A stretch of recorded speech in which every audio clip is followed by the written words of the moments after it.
Hello नमस्कार दोस्तों, मेरा नाम है कपिल और स्वागत है आप सभी का फॉर आपकी सक्सेस में।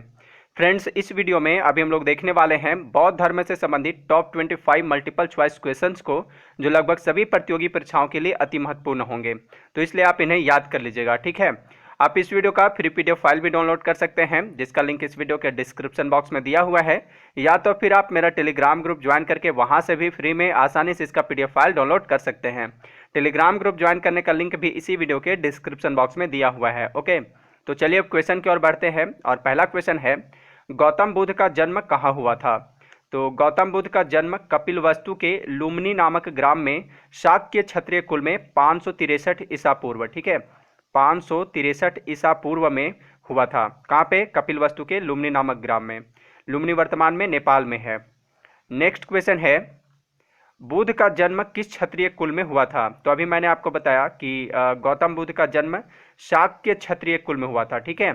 और इनके जो पिता थे सुदोधन, वे शाक्य गण के मुखिया थे। इनके माता का नाम क्या था? महामाया नाम था। नेक्स्ट क्वेश्चन है, बुद्ध शब्द का क्या अर्थ है? तो बुद्ध शब्द का अर्थ होता है जारित या एक ज्ञान संपन्न व्यक्ति, यानी इसका राइट आंसर है ऑप्शन बी, ठीक है। बुद्ध का अर्थ होता है एक ज्ञान संपन्न व्यक्ति। और देखिए, जब इन्हें गौतम बुद्ध को ज्ञान की प्राप्ति हुई, उसके बाद इन्हें बुद्ध कहा गया। इन्हें ज्ञान प्राप्त कहाँ हुआ था? बोध गया, बिहार में हुआ था। अगला प्रश्न है, गौतम बुद्ध का बचपन का नाम क्या था? तो इनका बचपन का नाम सिद्धार्थ था। और ये वर्धमान किनका नाम था बचपन का नाम? तो ये महावीर स्वामी का बचपन का नाम था।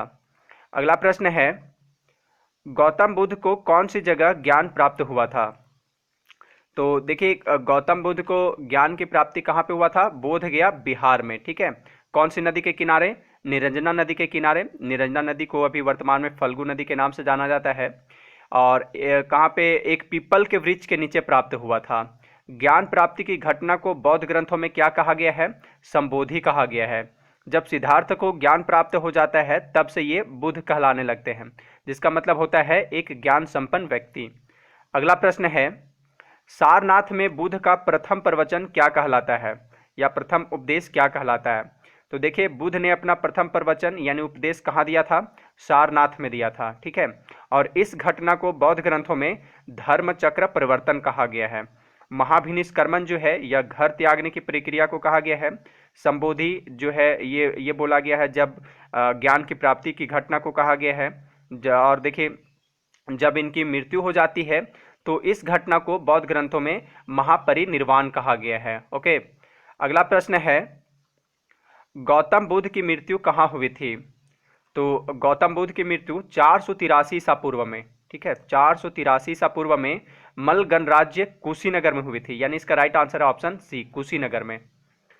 क्वेश्चन नंबर 8, जातक किस धर्म का पवित्र ग्रंथ है? तो इसका राइट आंसर है बौद्धों का, ठीक है।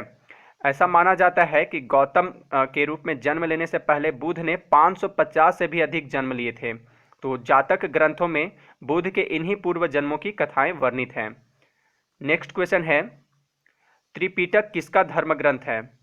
तो त्रिपिटक जो है, यह बौद्धों का धर्म ग्रंथ है, ठीक है। अगला प्रश्न है, बौद्ध ग्रंथ पिटकों की रचना निम्नलिखित में से किस भाषा में की गई थी? तो पिटकों, सुत्त पिटक, विनय पिटक और अभिधम पिटक, इनकी रचना पाली भाषा में की गई थी, यानी इसका राइट आंसर ऑप्शन डी, पाली भाषा में, ठीक है। क्वेश्चन नंबर 11, गौतम बुद्ध द्वारा अपने धर्म में दीक्षित किया जाने वाला अंतिम व्यक्ति निम्नलिखित में से कौन था? तो वह था सुबुद्ध, ठीक है। गौतम बुद्ध द्वारा अपने धर्म में दीक्षित किया जाने वाला अंतिम व्यक्ति सुबुद्ध था। अगला प्रश्न है, बौद्ध धर्म एवं जैन धर्म दोनों के उपदेश किसके शासन काल में दिए गए थे? तो बौद्ध धर्म एवं जैन धर्म दोनों के उपदेश हर्यक वंश का शासक बिंबिसार के शासन काल में दिए गए थे। यानी इस क्वेश्चन का यह क्वेश्चन जो है, देखिए, यही क्वेश्चन इस तरीके से भी पूछा जा सकता है कि गौतम बुद्ध और महावीर स्वामी किस शासक के समकालीन थे? तो इसका आंसर होगा बिंबिसार के समकालीन। ओके, चलिए नेक्स्ट क्वेश्चन देखते हैं, बौद्ध धर्म ग्रहण करने वाली पहली महिला कौन थी? तो बौद्ध धर्म ग्रहण करने वाली पहली महिला उनकी सौतेली माँ यानी कि महाप्रजापति गौतमी थी, ठीक है। नेक्स्ट क्वेश्चन है, बुध के गृह त्याग का प्रतीक है। तो बुध के गृह त्याग का प्रतीक घोड़ा है, ठीक है। इनके घोड़े का नाम क्या था? कंथक नाम था। और सारथी का चन्ना। कमल व सांड जो है, देखिए कमल व सांड ये जन्म का प्रतीक है। पीपल ज्ञान की प्राप्ति का प्रतीक है। और पद चिन्ह निर्वाण का प्रतीक है, ठीक है। और मृत्यु का प्रतीक स्तूप है। नेक्स्ट क्वेश्चन है, गौतम बुद्ध द्वारा भिक्षुणी संघ की स्थापना कहाँ की गई थी? तो इसका राइट आंसर है ऑप्शन ए, वैशाली में, ठीक है। गौतम बुद्ध द्वारा भिक्षुणी संघ की स्थापना वैशाली में की गई थी। नेक्स्ट क्वेश्चन है क्वेश्चन नंबर 16, निम्नलिखित में से किसे एशिया की रोशनी कहा जाता है? यानी कि द लाइट ऑफ एशिया किसे बोला जाता है? तो यह कहा जाता है गौतम बुद्ध को, ठीक है। अगला प्रश्न है, निम्नलिखित में से किस नगर में प्रथम बौद्ध संगति या सभा आयोजित की गई थी? तो प्रथम बौद्ध संगति का आयोजन 483 ईसा पूर्व में अजात शत्रु के शासनकाल में राजगृह में आयोजित की गई थी, ठीक है। और अगर बात करें कि दूसरी बौद्ध संगति कब कहाँ पे आयोजित की गई थी और किसके शासनकाल में? तो 383 ईसा पूर्व में कालाशोक के शासनकाल में वैशाली में आयोजित की गई थी, ठीक है, दूसरी। और थर्ड जो है तीसरी बौद्ध संगति का आयोजन अशोक के शासनकाल में पाटलिपुत्र में। और चौथी बौद्ध संगति का आयोजन कुषाण वंश के शासक कनिष्क के शासनकाल में कुंडल वन में की गई थी, ठीक है। तो आप इन सभी जो भी चारों बौद्ध संगतियां हैं कहाँ पे आयोजित की गई थी और किसके शासनकाल में आयोजित की गई थी, आप इसे जरूर याद रखिएगा। यहाँ से डायरेक्ट क्वेश्चन पूछे जाते हैं। अगला प्रश्न है, कनिष्क के शासनकाल में चतुर्थ बौद्ध संगति या सभा किस नगर में आयोजित की गई थी? तो अभी मैंने आपको बताया कि चतुर्थ बौद्ध संगति का आयोजन कनिष्क के शासनकाल में कुंडल वन, ठीक है, कश्मीर में आयोजित की गई थी। अगला प्रश्न है, तृतीय बौद्ध संगति कहाँ आयोजित हुई थी? तो थर्ड बौद्ध संगति का आयोजन अशोक के शासनकाल में पाटलिपुत्र में हुई थी। अगला प्रश्न है, निम्नांकित कथनों पर विचार करें एवं चैत्य व विहार में क्या अंतर है, इसे चुनें। तो देखिए चैत्य व विहार में क्या अंतर, इसे हमें चुनना है। तो चैत्य पूजा स्थल होता है जबकि विहार निवास स्थान है। विहार पूजा स्थल होता है जबकि चैत्य बौद्ध भिक्षुओं का निवास स्थान होता है। चैत्य और विहार दोनों ही निवास स्थान के रूप में प्रयोग हो सकते हैं।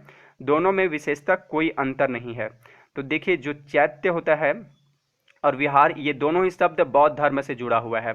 चैत्य पूजा स्थल होता है, ठीक है, चैत्य पूजा स्थल होता है, जबकि विहार जो है निवास स्थान होता है बौद्धों का, ठीक है, बौद्ध भिक्षुओं का निवास स्थान होता है विहार और चैत्य पूजा स्थल होता है, यानी इसका राइट आंसर ऑप्शन ए। अगला प्रश्न है, गौतम बुद्ध का गुरु कौन था? तो देखिए गौतम बुद्ध के गुरु थे वह थे अलार कलाम, ठीक है।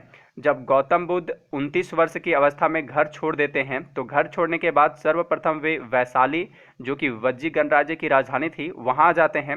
वहां पे उन्होंने अलार कलाम नाम के एक ऋषि को जो सांख्य दर्शन के ज्ञाता थे उन्हें अपना गुरु बना लिया था, ठीक है। यानी कि गौतम बुद्ध के गुरु कौन थे? अलार कलाम थे। अगला प्रश्न है, अशोकाराम विहार कहाँ स्थित था? तो विहार जहाँ बौद्ध भिक्षु लोग निवास करते हैं तो उसे विहार बोला जाता है। और अशोकाराम विहार यह पाटलिपुत्र में स्थित था, ठीक है। ऐसा माना जाता है कि तीसरी बौद्ध संगति जो हुई थी पाटलिपुत्र में अशोक के शासनकाल में वो अशोकाराम विहार में ही हुई थी। अगला प्रश्न है, वह आद्यतम बौद्ध साहित्य जो बुद्ध के विभिन्न जन्मों की कथाओं के विषय में है क्या है? तो इसका आंसर है ऑप्शन ए, जातक, ठीक है।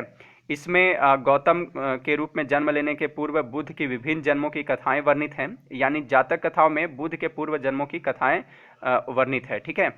नेक्स्ट क्वेश्चन है, बौद्ध धर्म में त्रिरत्न क्या इंगित करता है? तो बौद्ध धर्म के त्रिरत्न हैं वह है बुद्ध, धम्म एवं संघ, ठीक है, यानी इसका राइट आंसर है ऑप्शन बी। और त्रिपिटक है विनय पिटक, सूत पिटक और अभिधम्म पिटक। अगला प्रश्न है, बुद्ध ने सर्वाधिक उपदेश कहाँ दिए? यह लास्ट क्वेश्चन है इस वीडियो का। तो बुद्ध ने सर्वाधिक उपदेश कौशल महाजनपद की राजधानी श्रावस्ती में दिए थे और उन्होंने अपना पहला उपदेश कहाँ दिया था? सारनाथ में दिया था, ठीक है। तो आप इसे भी याद रखिएगा।